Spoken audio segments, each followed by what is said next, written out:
Me? Hi. Am I looking at the camera or no? Yeah, whatever you want to do. Okay. Hi, I'm Pat. Merch manager here at the Museum of Broadway. Friend of Megan. From North Carolina. Let's just say 29. 29.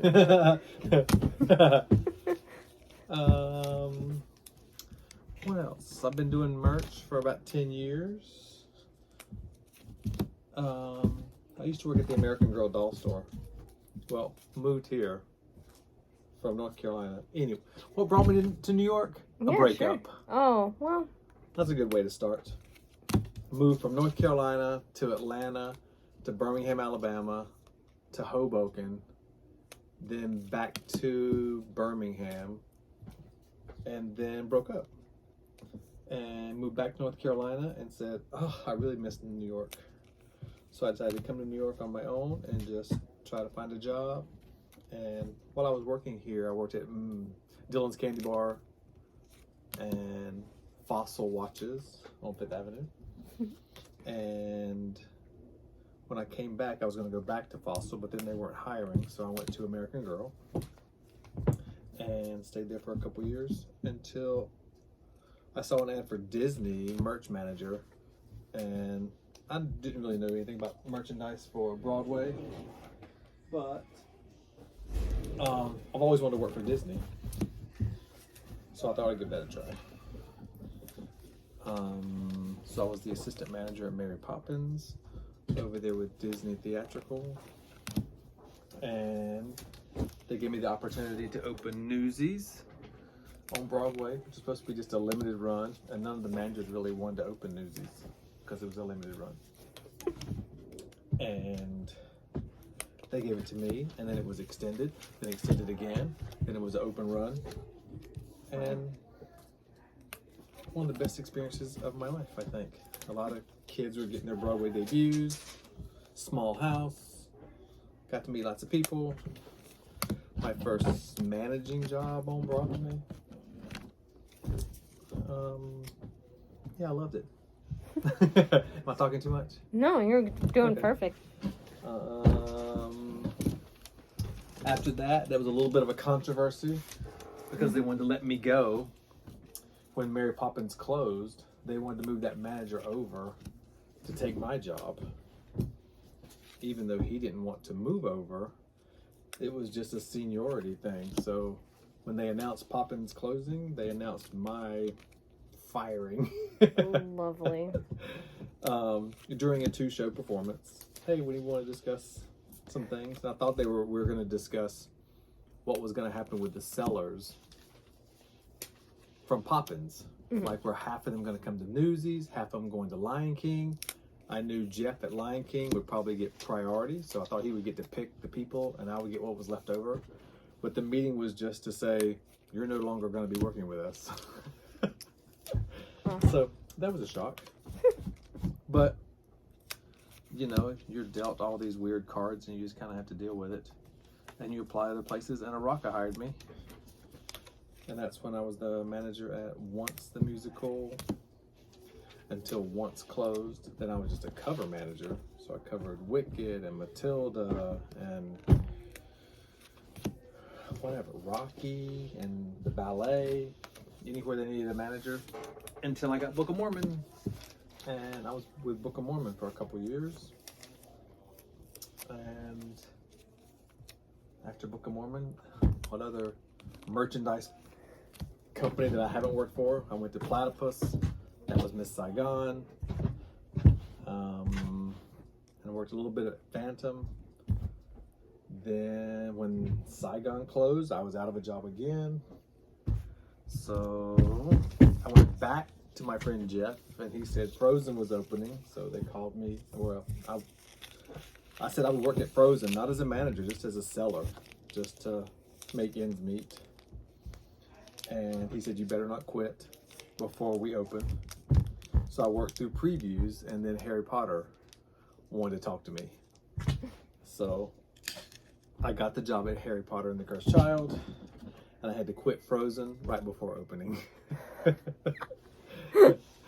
So I worked all the previews, and it was a good gig too. But Harry Potter was a calling. It was a chance to manage a new show on Broadway. So I did that for a couple years, 3 years, until now. Now with Creative Goods, probably the last company that I haven't worked for yet. Some of my friends that I've worked with through the years are now at Creative Goods, so they say, come on over. So now I'm opening the Museum of Broadway, and I got to meet Megan, my new friend. Yay. Okay, I've talked enough. What's next? So, you've clearly had a lot of life changes and transitions. Like, how do you handle adapting to everything, and like, what do you do to help ground yourself when you're going through all of these changes? Learning to be confident in yourself. Mm-hmm. I wasn't very confident, and I'm a people pleaser. I'm a Hufflepuff, so I don't ever believe I'm doing good enough. I feel that. Until this recent job. I think probably at my age, which is not 29, but we'll say 29. I've got the experience now that I kind of know what I'm doing. So not to say that other people don't know what they're doing, but I kind of know what's going on. So if you just don't micromanage me and let me do the best job, I can help you succeed because I know what I'm doing now. And that's kind of just happened this past year. That I don't have to go, I wonder if they're going to like me. I wonder if I'm going to do a good job. I wonder if this is the right step for me. I'm at the point where if you give me this opportunity, I'm going to make it work because I know what I'm doing. But I need to know how you guys do it. I'm not a know-it-all. I like that I know what I'm doing with the scope of the job. But how does Disney do it? And how does Araka do it? And how does Platypus do it? And how does Creative Goods do it? That's all the learning curve of, they do reports like this. They do end of night like this. And all of those are different. Yeah. But I love learning, and I get bored really easily. Me too. So I need that, like, oh, it's a new process. It's a new thing to learn. I'm not scared of learning new things. And I actually love learning new things. I think that's why I jump, not job to job, I get bored, but I think when I'm tapped out, I need to learn something else. Let's learn something else. So, since I am very similar in a lot of ways, you know, Hufflepuffs, we're like that. How would you recommend, like, is there anything that you would have done differently in your journey, or advice you would give to somebody who's going kind of on the same journey that you went through?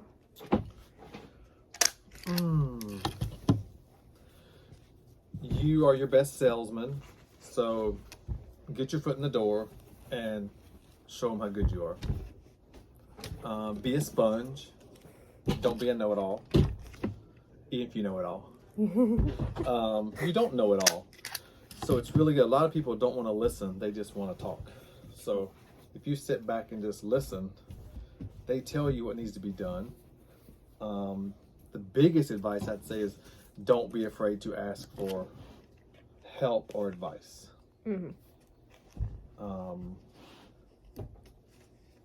Don't be afraid to say, I don't know how to do that.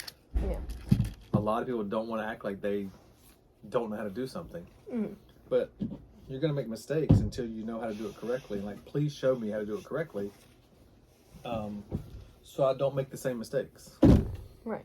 That's huge. Like, that's a huge thing to go, I don't know how to do this. Show me how. I'm not good at spreadsheets or a presentation. How to do the best presentation. Ask your friends, ask your manager, ask anybody else. And you learn. I just wanted to learn, and then you know how to do it, and you can teach someone else. So I like that, and give opportunity to people that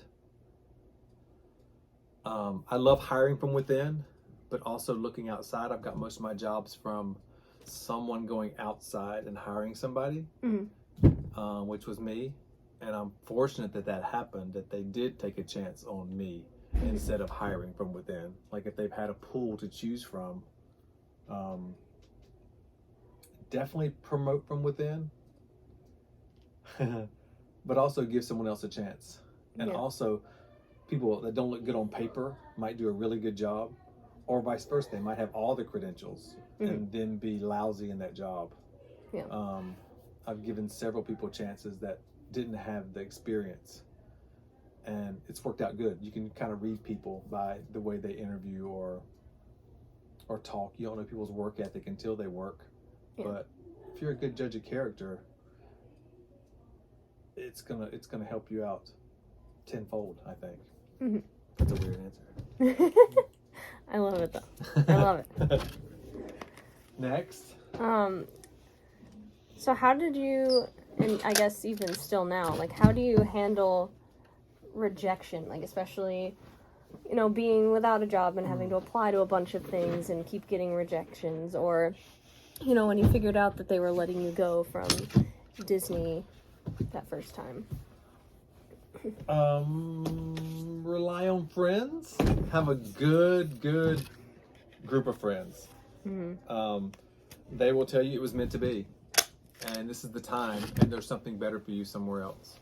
And instead of dwelling on what just happened, going, this was meant to be, and whatever happened, and there's something else around the corner. That's when I get really down and go, now what I'm going to do? What am I going to do? And hopefully your friends are there to go, there's something better waiting. And I'm like, there can't be. It was Disney and it was the best job and I loved it. And then your friends will pick up the pace and go, Frozen is open. You want to come work? You know, it's not a lot of money. Do you want to just make ends meet or whatever till something else comes along? And then Harry Potter came along. You know, that was just like gifted to me. And that was when I actually had another job at Disney and actually recommended someone else for that job. Sai, that I worked with at Miss Saigon, I said she would be a great candidate. I would love to take it on, but I can't because I've made a commitment. And then they hired her and still came after me. They said, we still would like you to come in and interview. I'm like, but will you have someone? They go, well, I think she's going to need help. And you make a good assistant manager if you're so interested. So then I went and talked to them, and I thought I was like done. I thought it was I was done with Harry Potter. I wasn't going to get it, no big deal. And they said, no, we want you to be assistant manager. So she and I worked together at Disney, so we knew each other, and we got that position, and I helped her, and I don't mind being the helper either. I'm not in charge, but whatever you need, I'm here to support you.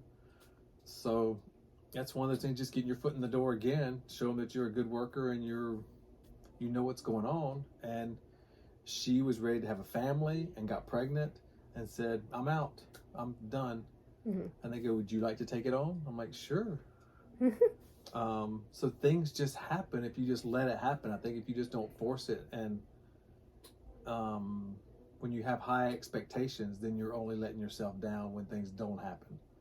But if you don't expect it, then everything is like a gift and a surprise. And I love that part. I don't think I'm going to get it, but then you get it. But I'm okay either way. Then something that wasn't meant to be. And before I got Harry Potter, I did an interview with Build-A-Bear and I think another one, FAO Schwartz, and didn't get those. And I was kind of disappointed because I'm still looking for a job. But then when Harry Potter came along, I'm thinking, if I would have got either one of those jobs, I wouldn't have got that job. So that wasn't meant to be, even though I was heartbroken about those. Not heartbroken, but I did a good interview. I am qualified, all that stuff. That wasn't my path. But what I try to tell people is follow the path, don't try to make the path. Just follow the path. Friends are down, and my friend Lucas, I talked to him, I'm like, that's not the path. You're trying to create the path, and that's not your path. Just follow the path that's given. And now he's just got a new job at the 9/11 Memorial, and that's what he wanted to do 7 years ago. And he was doing these other jobs, but really wanted to work at the memorial. And I talked to him this week, and he just put in his notice at Araka because he got the job at the memorial. I'm so happy for him, and I think that's just the path, and just walk the path, man. Walk your path. I said, I knew you'd be there eventually. You were just doing other things to distract you when you didn't get it before. And now he went back, and he's back. You know, follow the path. Yeah. Don't make it. That's what. Is that something that helps you when you have to make tough decisions, like choosing to leave Frozen for Harry Potter? Yeah. And letting people down. You know, I'm the Hufflepuff that don't want to let Jeff down. I made a commitment, and I made a promise. And I said I wouldn't leave. And here I am leaving. And if they're your friend, he turned around and said, it's a better opportunity. I understand. You know, you were good here, but this is not where you're supposed to be. Yeah. You're supposed to be there. And I said, thanks. You know, so we're still friends, and that was a thing that happened, and it was kind of gut-wrenching, kind of tell somebody you want to quit. Yeah. But it's been a better opportunity, and if it would have been for any other show, I probably wouldn't have left. Like a show that might not have lasted, but I thought that one was going to last. When I talked to the people over there, they said, we're changing the carpet, we're changing everything in the Lyric Theater, it's going to be an experience, and it's going to be here for a minute. Yeah. So I thought, this is a 4-year minute. Right. So I know I can invest in that. If they'll invest in me, I'll invest in them. And we made it work. There was 4 owners there while I was there, and that was a lot of changes. And can you adapt to the change? Just adapt to this company, how they do it, and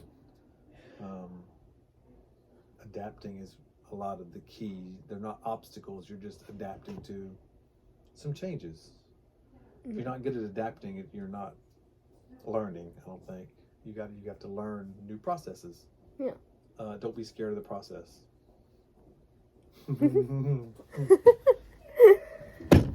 It's just the process.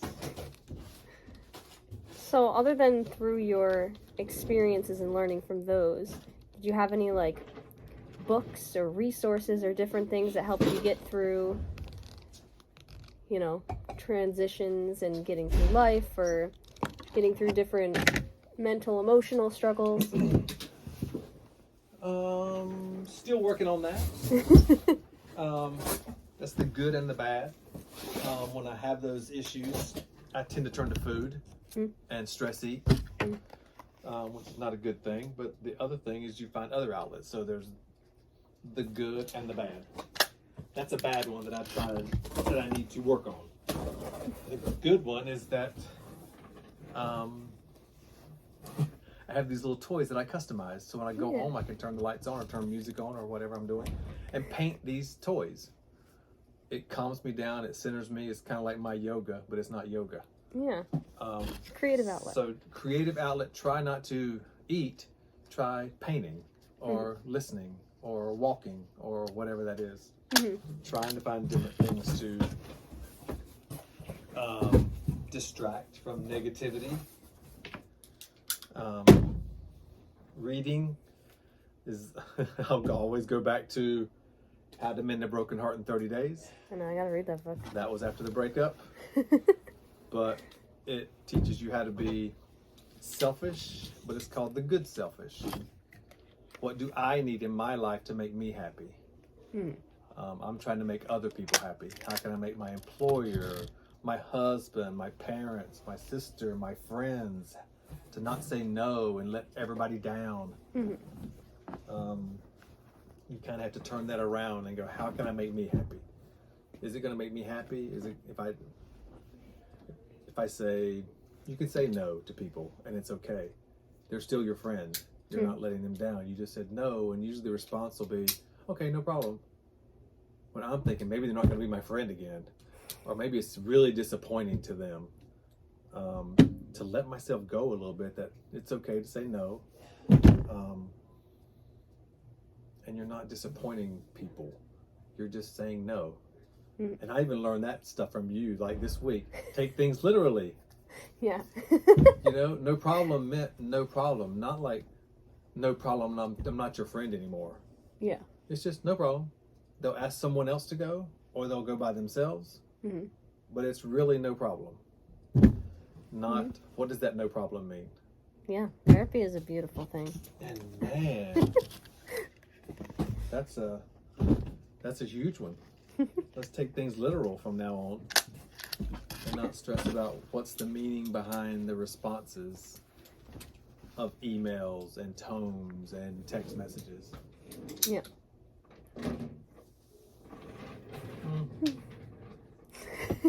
Still learning at 29. Okay, so I guess I got a few more years of learning to go. Yes. Yeah, you don't know it all, and every day you're learning something, and I think that's great, whether it's business or pleasure or your career or you want to travel or something. You just don't know everything, and always learn. What else you got? Let's see. Let's take a look-see. I got so many questions right now. I don't have the answers to everything. Let's see. And be kind. That's a good one. Just think you get what you give.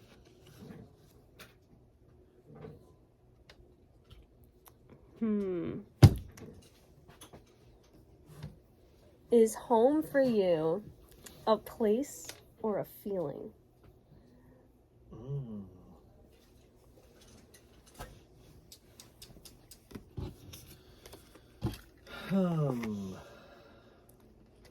Toughie. I knew you could handle the tough questions, so that's why I broke that one out.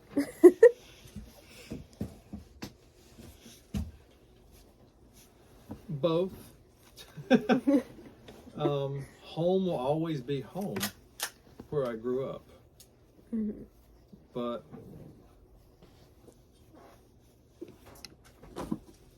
home is also like where you make it.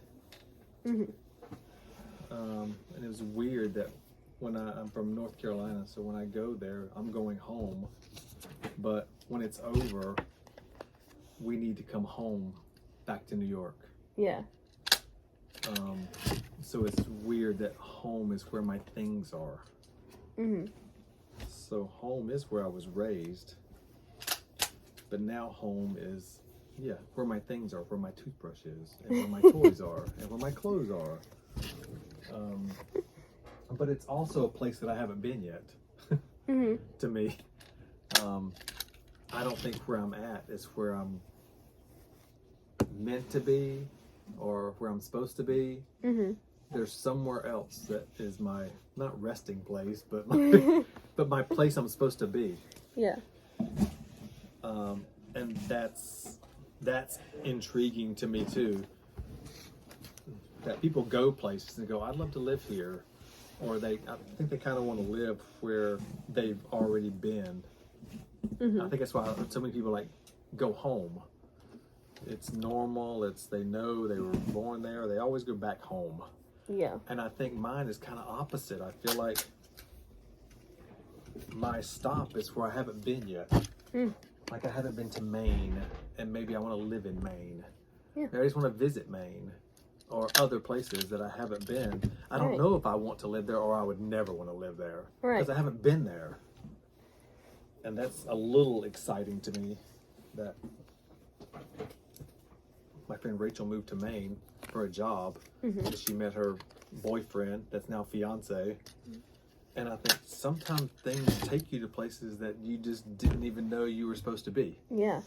And I'm all about, I think fate and coincidence, all that stuff is supposed to happen. You didn't get that job for a reason. You are supposed to get this job for a reason. We met because we had this job. You know, I would have never met you if I wouldn't have had this job, and that's going to lead me to my friend has a place in so and so that I might go visit or something. Everything is a stair step to something else. So home is home. Home is where you lay your hat. And I think, I've had a home, I have a home, and I think my future home is somewhere. Yeah. Where my things are. Where your future things are. Yeah. Where your future thoughts are. And I think that's wherever you kind of not want it to be. I guess some people don't. Sometimes you don't have a choice. It's where you end up.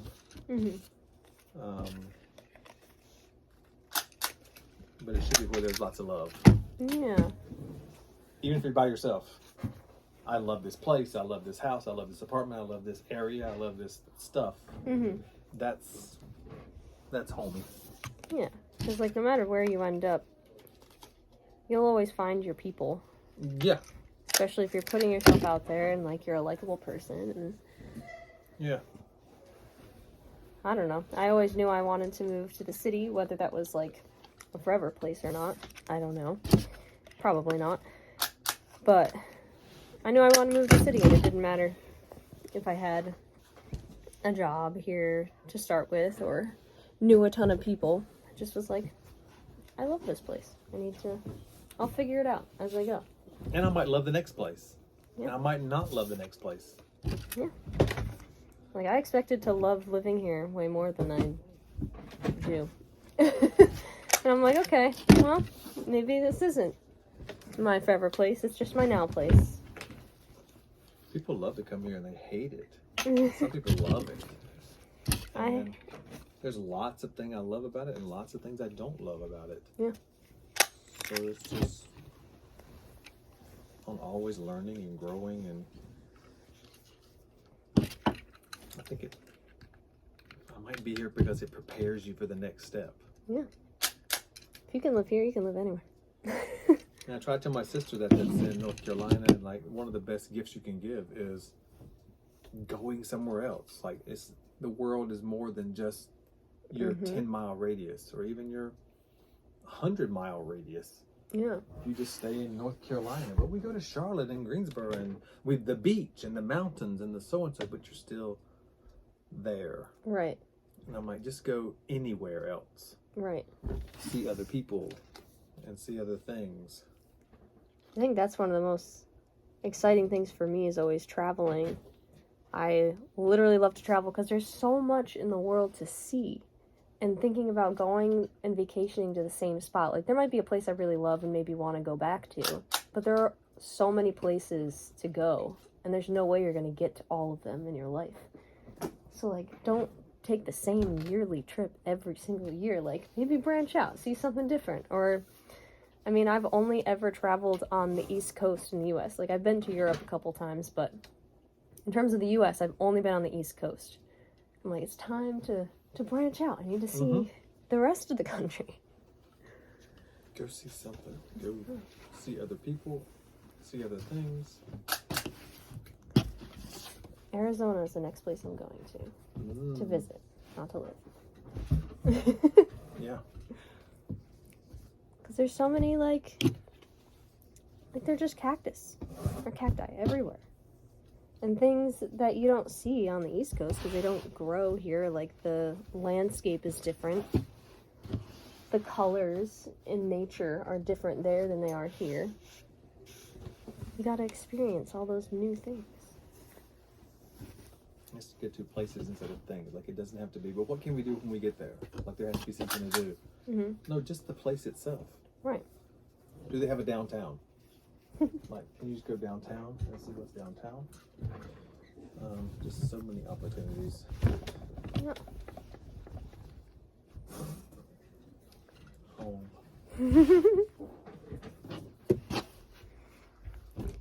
All right, let's see. Let's think of one last question.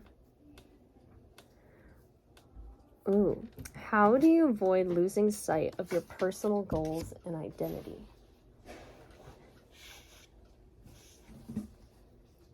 Say it again. How do you avoid losing sight of your personal goals and identity? I don't know if I have. Which is kind of sad because I think money and commitment and all that stuff, I think sometimes you're stifled by all that. Like, I wish I could do more things. I wish I would do more places. So we got to get better than that. We got to get better at that because there's always a reason not to do something. you can't go there because you don't have enough money, you don't have time off, or you don't have stuff. And even now, I'm not depressed, but I really see just what's in front of me, that I'm off Monday, I work Tuesday, Wednesday, Thursday, I'm off Friday. So I try to fill those off days with something, but I don't look at the bigger picture. So I like routine, but then I hate this routine. Mm-hmm. It's so, I don't have anything to worry about. What do I wear today? I have to wear this shirt. Yeah. It's not an issue. I have to work these days. Mm-hmm. But I don't. Like, I was just thinking about it the other day, that now I need to talk to Jacob and go, hey, you need to take, we're off Monday, so take Saturday, Sunday, Monday and do something. Mm-hmm. Take a long weekend. Yeah. And I need to too.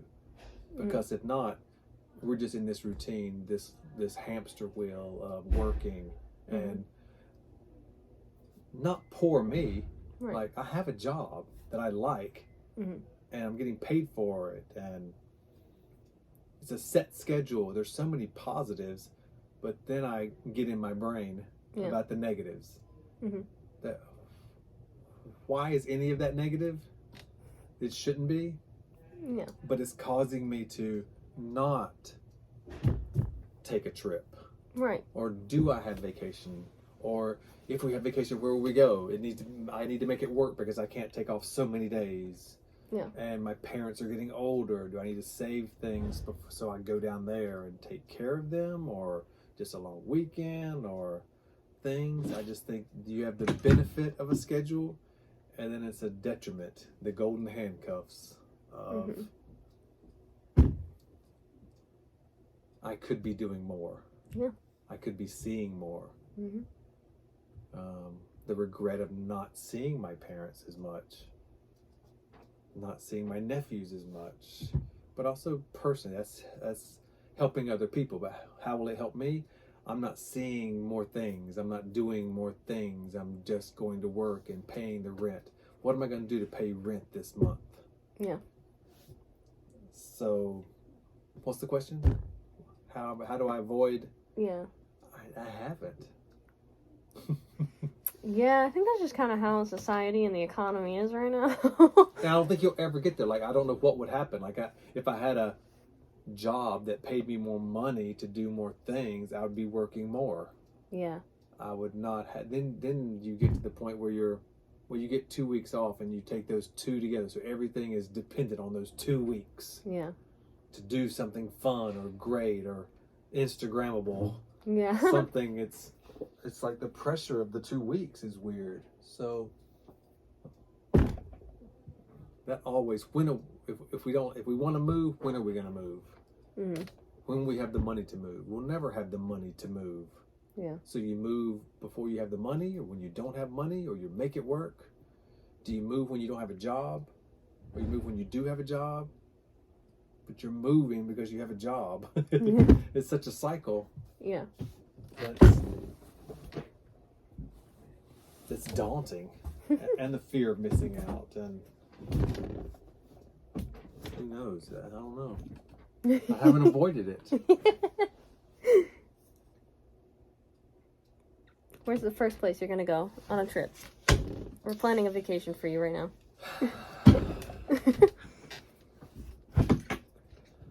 I don't know. That's me, right? Gosh, I hope I'm tagging the right things. Is that mine? Yeah, these are yours. I don't know. That's another thing. Like, I don't know where I want to go because there's probably many places I want to go. Pick a random spot. First place that pops in your head.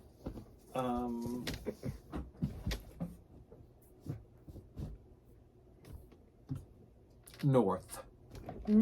Okay. Yeah, I don't want to go Midwest. I don't want to go. I've done California. I'm from the South. I don't mind the cold, but I haven't been up. Yeah. Chicago, Boston. We went to Boston.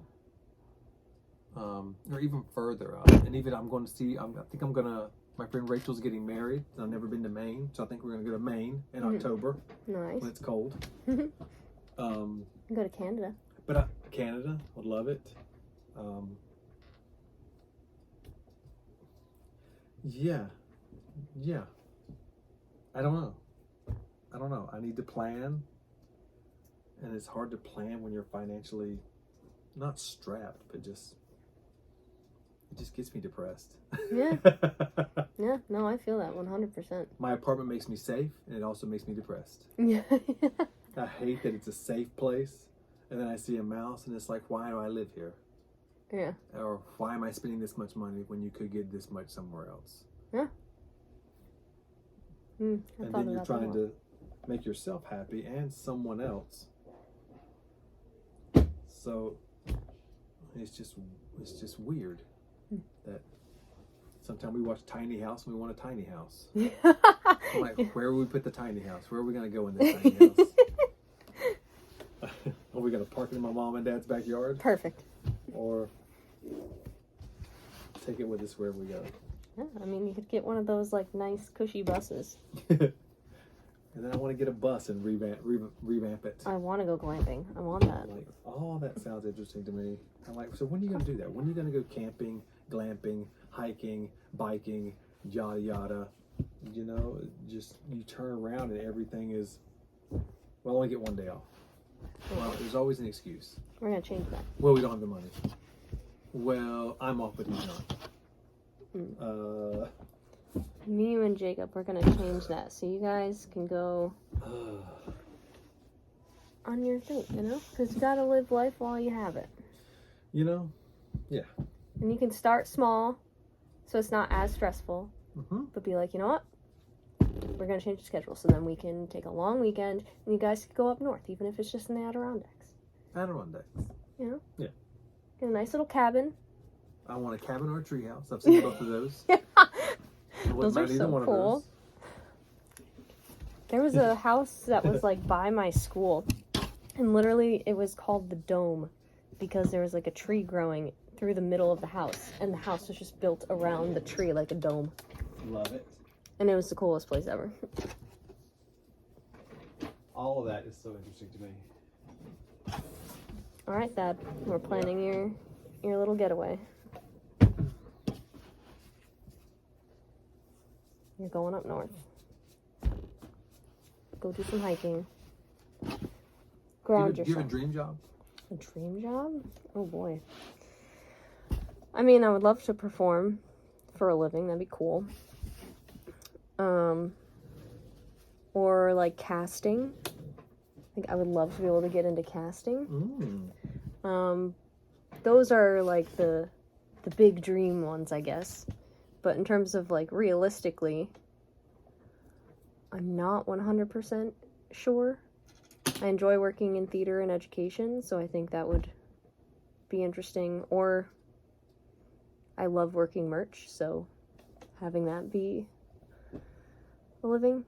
I don't know. I have my dream ones that I'm like, yeah, I would love that. And then when it comes to like realistic career goals, I'm not 100% sure, and I think that's why I also kind of jump around in jobs a lot when I get bored, because I'm like, okay, what's next? And that's what's beautiful about working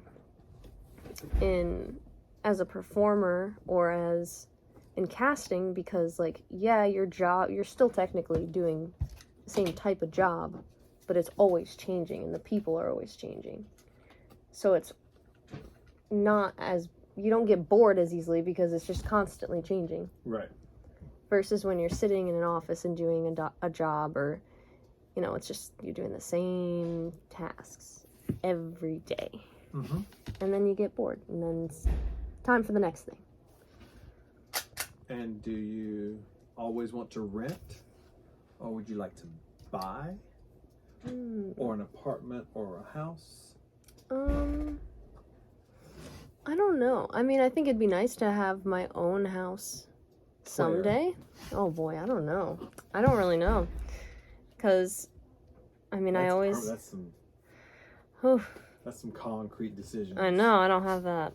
I don't have concrete answers here, but I know because I, grew up in like the Albany area and Schenectady, and I went to school in Potsdam, and I knew like, whoa, nope, can't live in the middle of nowhere, not gonna live in the Adirondacks. Lived there for school, but that was it. was nice, but just not for me. And then I lived in Cape Cod for a summer for a job, and like that was nice, but also just maybe not for me. And do you think any of that will change? Like you had this seclusion, so you want to be around people. Now when you're around people, do you go, I just want to get away from people, and I want the seclusion? Yes, but then again, when I go and visit home, I'm home for like a few days or something, and it's really nice, but then I'm like, I could not do this every day. Even just in the Albany area, which is not, you know, as secluded as Potsdam, but it's like, ooh, I don't think I could handle not living in a place that has things to do. And maybe that would change if I was like settling down and having kids or like getting married. Then things might be different, because I can't completely imagine raising a family in the city. But I think the same thing. Like, I always ask myself, do you want to grow old in the city? I'm like, I don't think I could be an old person in the city. no, I can't imagine, because like most of the subways aren't even like ADA accessible. Right. Or how people are treated, and how you get your own groceries, and how you get just stuff. Yeah. I do like water. I want to be somewhere around water. Oh, I do love water. I do feel that, and the more I go to other places, and the way I feel when I go, just I'm on the Upper East Side. Mm-hmm. When I walk over to the East River, Mm-hmm. I feel better. Yep.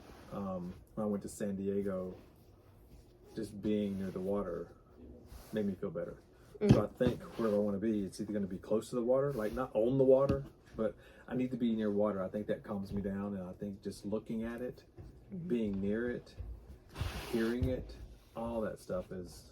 Even if I was in a high rise on the east side and looking at the East River or the Hudson River or whatever, Yeah. I think those are the decisions I'm making, that I need to be near water, which is at a beach or a lake or so and so. Just that's gonna give me some peace, I think. Yeah. That who knew I never even thought I wanted or needed. Mm-hmm. But as I go to places and see things, I think I need to be near water. Yeah. I didn't know that. We Yeah. went to the beaches when we were little, and we went to lakes when we were little. But to live, I think it's a peaceful place. Right.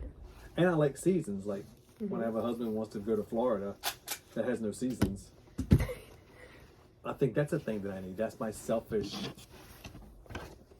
the good selfish that goes, what do you need to be happy? I don't need to be in Maine where it snows all the time, or my friend Jenna is in Minnesota where it's snowing today and yesterday and the day before and the day before, and it's snowing every day and it's cold every day. Right. I like cold, but not every day. Right. And I like sun, but not every day. I don't want it to be 90 degrees with humidity every single day, Right. and the air conditioner is running every single day. Yeah. I really, maybe because I was brought up with seasons, but I really enjoy seasons. I love spring, summer, winter, fall. Yeah. Heavy jacket or not so heavy jacket, and Yeah. gloves and no gloves, and a spring day. Yeah. I don't want one constant Right. season. Right. I think I know that. Yeah. That's some good things you need to check off your list. Like, I do want seasons. So you're not going to take me to Miami. We're not going to live in Miami, even though he wants to, and it's going to be 90 every day. And palmetto bugs.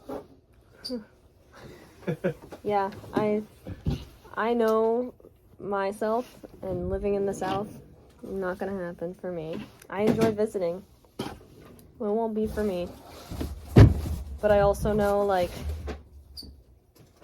you know, with Potsdam, it's a beautiful place, and I love it, but it's cold all the time, and it's too secluded. I wouldn't be able to find a job that I really enjoyed anywhere near there, I don't think. And like with Cape Cod, I really loved being near the water. That was really nice, because we were like right down the street from the beach. But there were a lot of other aspects that I'm like, oh, I don't know. Just, you And I know. like a lot of these. I like small town. I like big city. I like being able to walk to the post office and CVS and the grocery store and the so-and-so, and you get what you can carry. Mhm. It's not just get in the car and go to Sam's Club, load up, and then go back home and unload it. Yeah. And your whole life is just in the car, sitting. Mm-hmm. Or go to a job where you sit to get up to go to lunch, then you come back and sit. Then you go get in your car and you sit, and you go home to sit in front of the TV. Yeah. I like the interaction with other people.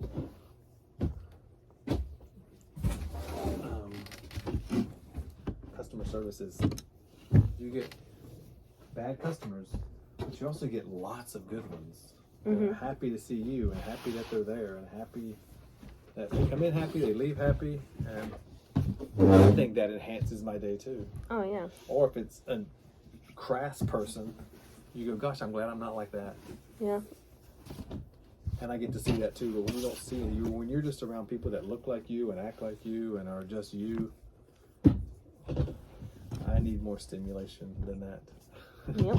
Which is kind of like growing up in my hometown. Even now, if I go back, everybody's the same. Everybody looks the same and acts the same and votes the same and eats the same. And you know, there are minorities and classism. And I don't like that. Is there crime here? Yes. Is there bad stuff here? Yes. You see it every night on the news. But I take that because I love running into people that look white, that end up being from Russia or from Yugoslavia or from Australia. Sometimes you don't know what the accent is or even what the language is.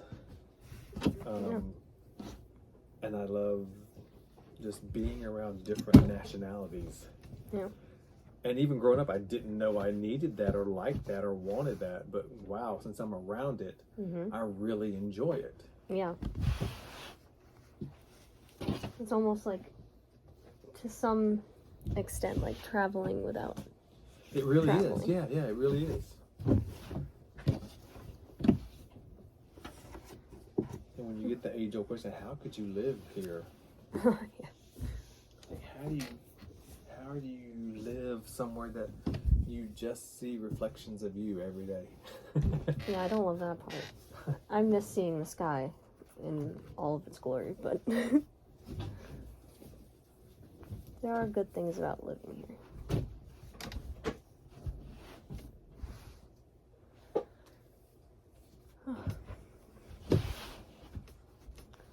Well, any lasting... Give me another one. What else you got? Give me one more.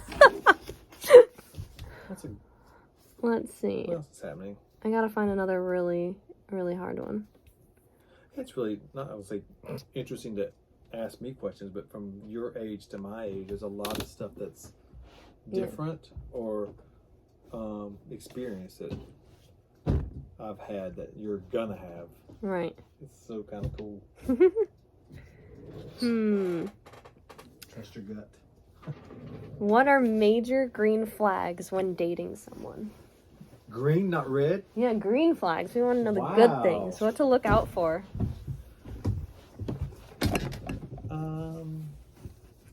Green, I think, opposite of red. Green means go. You don't, don't block people. Don't put people in a, what am I trying to say? People in a box. The green flags are, a lot of people I think have lists of what they need. Like don't date smokers, don't date drinkers, nobody taller than me, nobody blonde, nobody ethnic, nobody so-and-so, not a big bodybuilder.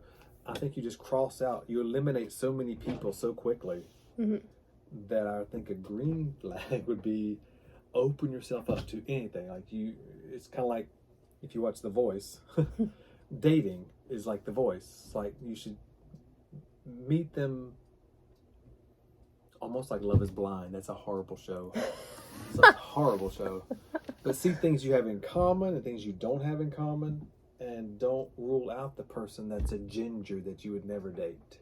Or you exclude people instead of including people. And I think it'll shock you if you think, I never knew I would like somebody that was shorter than me, or taller than me, or bigger than me, or smaller than me, or a different nationality. Like, you should have things in common and things not in common. I think a lot of people date themselves. They look in the mirror and you see people dating and you see they look similar to each other because I think you're attracted to what you see in the mirror. So you're going to date somebody that looks like you or compliments you or likes the same things that you do. And I think you should not date yourself. You like to have some things in common, but I like going to Comic-Con. They don't like going to Comic-Con. They like to go to car shows, and I don't like to go to car shows. But that's something, you might come with me and I get to go with you. If we just have the same sneakers and wear the same pants and wear the same shirts and we have the same haircut and we have the same, like, you're just dating yourself and you're going to get bored with yourself. Yeah.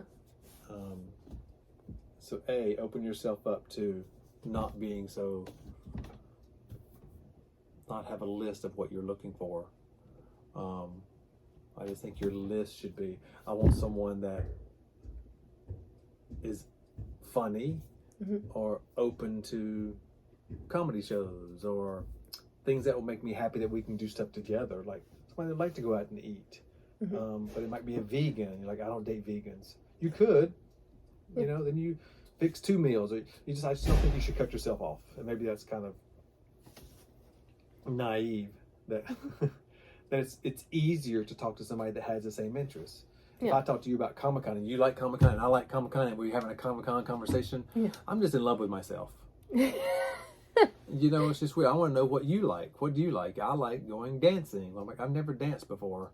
Well, I do cha-cha and I do jazz and I do so-and-so. Maybe we can do jazz sometime together or something. I just think you should, that's learning in the person, and you could fall in love with someone and learn things instead of, do you watch that show? I watch that show too. Do you listen to that music? I listen to that music too. It just gets boring. You're just dating yourself. Right. I think that's what's exciting too about dating sometimes is like when you like something and they're in general interested in the same type thing, but like they don't know anything about this topic or this specific video game or whatever, and then you get to share that with each other, being like, oh, I've heard really good things about the show, but like neither of us have seen it, or like I've seen it but you haven't, let's watch it together. And then you get to experience them seeing it for the first time, and it's almost like you're getting to like kind of relive it because you're seeing how they react to it. And I don't know, not oh, he's a gamer, I don't date gamers. No, you could. You know, you still might not play the game, but they like to play the game and I like to do this. They don't like what I'm doing. Right. Or not even like it, but they're interested in it. Tell me about it. Yeah.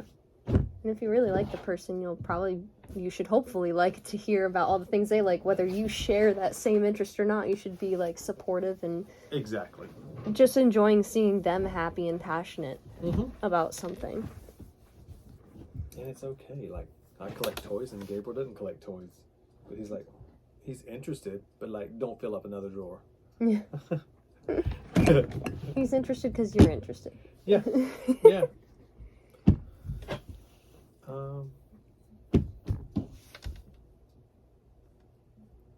What about red flags? Red flags to look out for, like, canceled.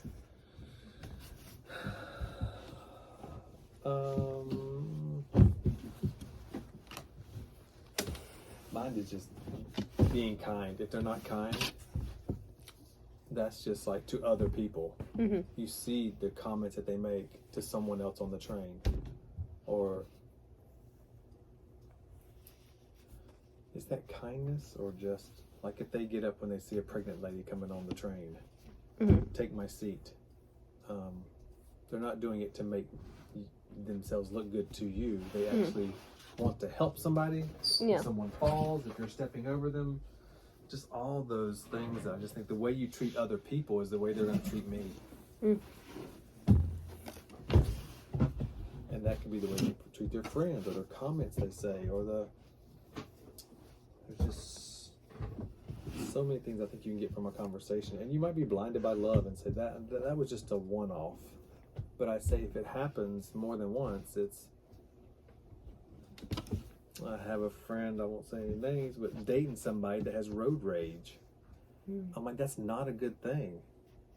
And they're going to end up in jail, or is that good for you? If it's like, that's his issue, not mine.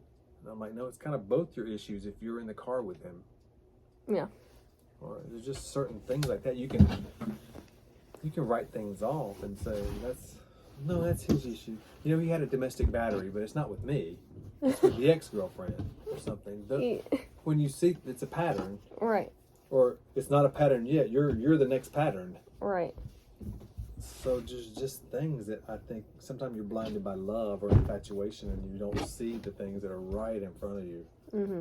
And if they're right in front of you, don't justify them. Oh, the justification of, but it only happened once. But it happened so long ago. But no buts. It might be a little red flag or a big one. It could be slightly rosé, you know. But then you'll get the argument like, but people can't change. And yeah, some things. And definitely can't, like, or just, yes, people can change, but they need a bit more time to change. Like, it's not just an overnight thing a lot of times, because, you know, you gotta work through. And you should be their learning curve. Like I'm waiting for it to happen. Like, yeah, that's tough. And dating is tough. Like right now in this new age, I didn't grow up in this age. And I just see some of the things. I'm like, it's got to be horrible to date right now. Oh, it is so horrible. I hate it so much. It's always horrible, but it's like even more horrible now, where you're just judged strictly on a picture. Oh, it's the worst. Or a bio, or let me have something. It's kind of like getting a job. I just think it's your resume and your catchwords and your opening line and your opening everything. Everybody judges that one part.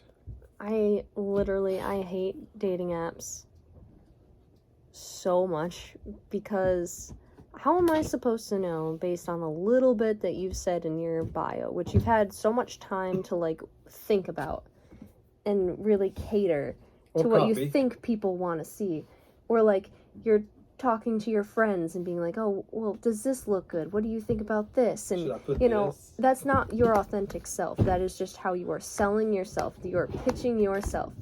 And absolutely. How do I know based on that 30 seconds tops that I'm looking at your profile or that page? How do I know? I don't.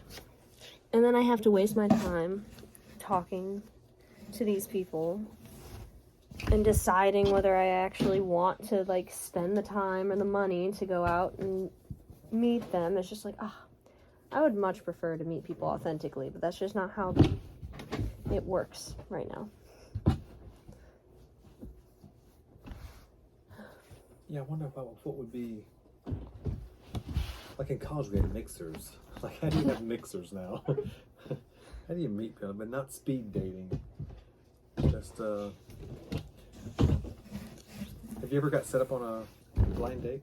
No. Have you set up a friend before? Or has somebody set up you? A friend set up you? This guy you gotta meet, you'd be perfect. Not really. I mean, like, I guess it was kind of different in college or when you were younger and you were actually like going to school and you were with a bunch of people, and it would more just be like, hey, let me introduce you to this person, and just kind of... He kind of likes you. Yeah, exactly. Like, that kind of thing, but not... I think it's different once you're older, or... I don't know, I had somebody, I think it was last year, being like, oh, I know this guy, and I think he'd be perfect for you. You should totally meet. And I was like, I don't think I want a relationship right now, so I, like, kind of shot it down. Because I also didn't know how I felt about just randomly being, like, it's so funny, just meeting somebody, you automatically went to dating and marriage. I know. Like, yeah. I just said meet. I know, I should have just taken it literally, but I didn't have that knowledge yet. So, yeah, I think if, like, now it might be a little different, where if somebody said that, I would give it a chance, but And not forced. Like, yeah, if we're all together somewhere, sure. Yeah. I would love to meet him. Like if you plan a bowling thing or something, but not like, don't set me up on a date. Yeah, I think that was the biggest thing where I was like, I want the meet and greet, not the date part. Yeah. I don't know. I think I'm gonna leave things up to fate for now and hope for the best, and we'll see what happens. Cause Are your parents good role models? oh God, I'm gonna say this on recording. Or do you have a relationship? Not goals, but like what are you looking for as a? I don't know. What's my question? Not what are you looking for.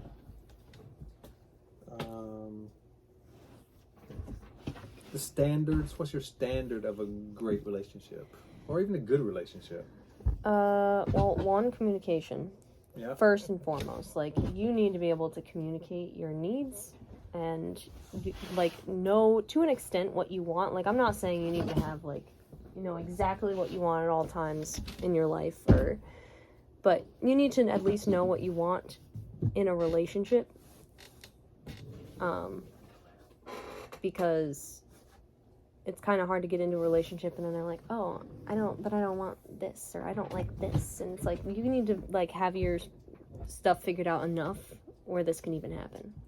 And like, you need to actually be ready for a relationship and be emotionally available. And not just because like, oh, I want a relationship, so I'm going to say that I'm available and that I can handle this or whatever. Like, no, you genuinely need to be ready, and ready for the good, the bad, everything.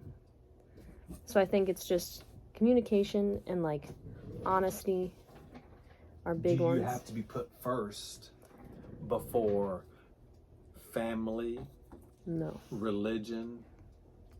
No. I don't want to be somebody's and like job. I don't want to be someone's number one priority, because I think the other thing is like, and I've experienced this in past relationships, and I see people I know who go through this where like they kind of lose their autonomy, and I think that's also just detrimental to who you are and your identity, or you know, can be detrimental to a relationship when you suddenly aren't your own individual person. You are like always a unit. Yeah. And I think it's great to be a unit and be able to make decisions together, but I also think that you need to still be thinking about yourself, like you said, with like selfish, but like good selfish. I need to be a priority, but not the priority. Right. Like, I should be one of your priorities. Give me as much attention as you would do work or your religion or your family or your so-and-so. I'm one of those. Yeah. So I'm not a side venture. Like, I should still be of importance to you, and you should still be treating me like I am important in your life. But I don't need to be your top priority. I feel like you need to go deal with something with family, or like you want to go hang out with friends or whatever. Like, you go do that. Like, you don't need to be with hanging out. Check in. Like, or she would never let me do that.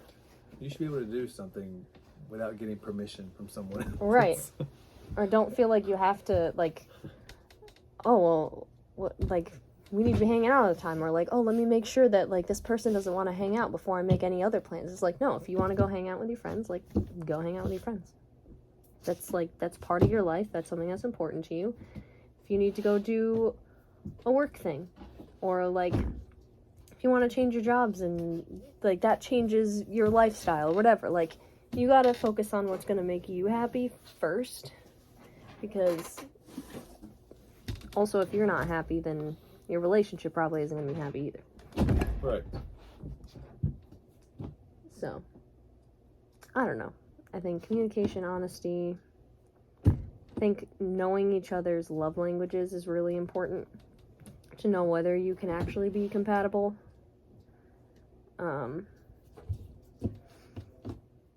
Yeah, and I think just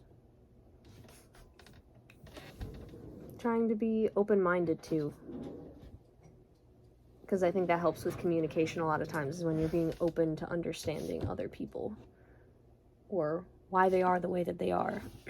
Understanding, like, different traumas people might have gone through in the past that really shaped people to be the way that they are now, or how they handle certain situations or triggers they might have. So I think just being open-minded too is helpful. I don't know, I feel like these are very like basic necessities, like the bare minimum really, but Yeah. with a lot of people, I think, in relationships now, the bare minimum is even hard to find, or is put on, the bare minimum is put on this pedestal because it's not actually the standard, but it should be. Which is also why dating is hard. We should just have a dating question show. I know. Dating in the 80s and dating in the 23s. That gives me relationship advice, like how to find a husband. Yeah, it's nice when you had no phones and no internet, no stalking. And are the constant reminders that show up on like your Instagram story or your Snap story, or like their posts on Instagram, and you're like, I want to know how they're doing, but also that's not healthy. So then you have to like remove them from your profile or block people, and it's just this very exhausting way to live, you know? Because everybody knows everything that you're doing at all times, unless you choose not to. It's exhausting. Yeah, it's so different. It's so different now. She just didn't meet people at a, I don't know, club/market place. Like the mall. Yeah. Go to the mall. And I mean, it's kind of cool because I've met a lot of really great people just through like the internet or like virtually, and I've made a lot of friends that way. Or Have you dated a coworker? have I dated a coworker? No. Yes, but it was like I had the job first and I got them that job. So technically. But it wasn't like we met at work. Have you had a long distance relationship? Yeah. Yeah. And I don't know. Have you dated somebody younger? Yes, but only by like a year. Have you dated somebody older? Yes, but only by like 2 years. 2 or 3.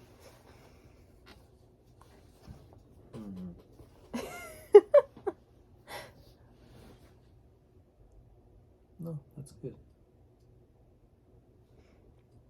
Now I don't Have you ever broken anybody's heart? I mean, I'm sure I have. Has anybody broken your heart? Oh yeah, plenty. Last week, no. Yesterday. Don't call me out, Dad. I don't know. I feel like, unfortunately, my relationships have not been great. A lot of them were abusive, whether they want to say they were or not. They were abusive, emotionally, mentally.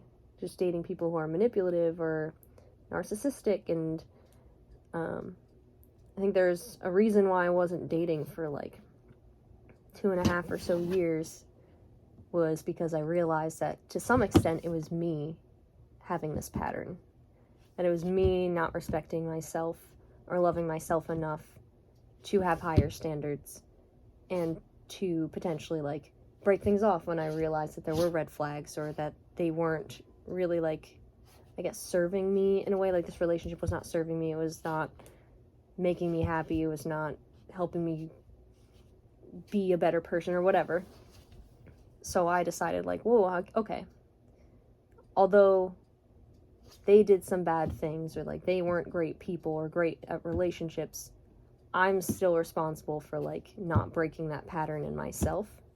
And so I stopped dating for a while because I was like, nope, I need to work on that, so then I have a better chance of being in a healthy and like good relationship, or dating somebody who is good, because I will be able to say, yeah, I deserve that. Do you see the flaws and give them a pass? Or do you feel bad that you gave them a pass? I mean, in the past, it was more like they had those red flags, and I either didn't know any better, or, you know, once you're in one abusive relationship, then it's kind of like, oh, well, then that's just what you're used to. Or, like, depending on what you might see growing up, or, like, the relationships you have to base off of, like, it just, I think it started off as me being like, oh, this is normal, and then realizing it's not normal, but then it kind of became normal because that was the only experience I had, and being like, oh, well, people can change, or like, oh, well, we've had good times before, they've been good people before, and just kind of giving them passes.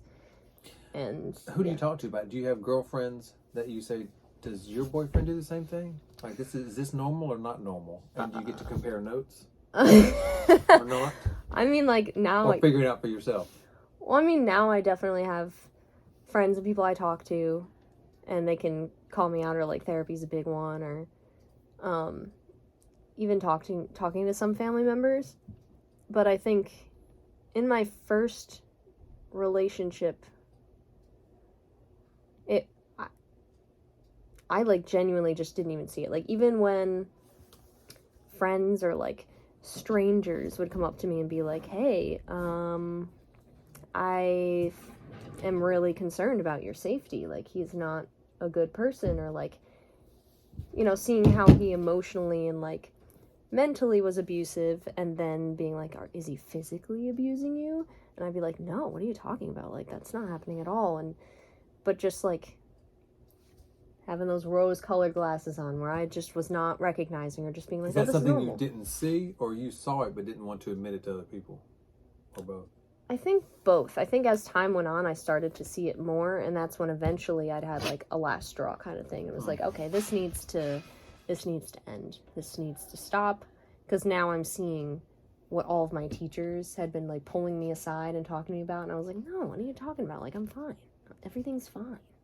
And I was like, oh, actually, everything is not fine. And, you know, that's like a huge reason why I had to start going to therapy, was purely because of that one relationship. Do you carry the burden that you didn't get out quicker, or that you didn't see it when everybody else saw it? Or do you go, that was just a learning curve and I know better now?